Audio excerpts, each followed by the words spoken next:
دیپورت میکنن. این خانوم 2 تا بچه معلول داره، 2 تا بچه مریض داره. سفرگشت آزاد نمیکنن، اجازه خروج بهش نمیدن. همه ما رو این زندانی ها اینجا زندان کردن. ما همه به یه امید و به یه سختی تا اینجا آمدیم. برای چی باید ما رو اینجوری زندانی کنن؟ تیکت نمیدن، اجازه خروج نمیدن. ما که مرگ بچه ها خیلی به یونان آمدیم. یونان که سخت داره فروش میشه.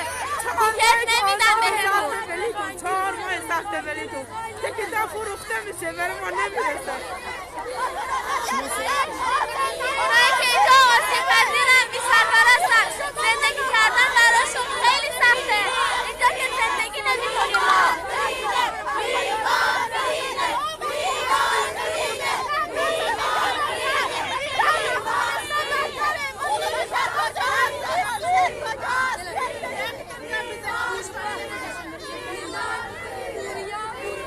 این خانم 2 تا بچه معلول داره. 2 تا بچه معلول داره، بی سرپرسته، نمیتونه ازشون نگهداری کنه. سفرگشت آزاد نمیکنن، سخت میگیرن، بی سرپرسته، آسیب پذیره، همش ردی میکنه. دیپورت دارن میکنن. ما اگه میخواستیم دیپورت شیم به این سختی تا اینجاها نمیومدیم. ما برای دیپورتی نیومدیم. 6 ماه دیگه به ما دوباره سفرگه قرمز میده. بلیط نمیاد برامون، بلیط نمیدن. برگت آزاد از منم قرمز دادم. من چرا بدلیک دارم؟ خودم دو اولادی دارم. من چیز کار بودم؟ من که بیچه باید 2 اولادی بدم داغ فری میشم. نه باز خستقمش میخورم. ما بندی شب حمله میکنن به چادرامون، چاقو میزنن، هیچ کاری نمیکنه.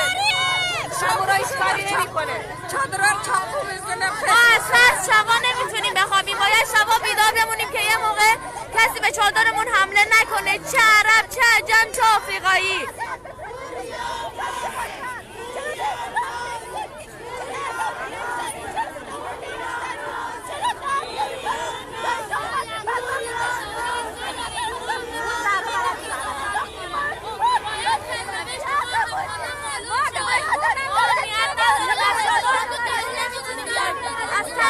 چاقو بزنن، شبا نمیتونیم بخوابیم، میترسیم.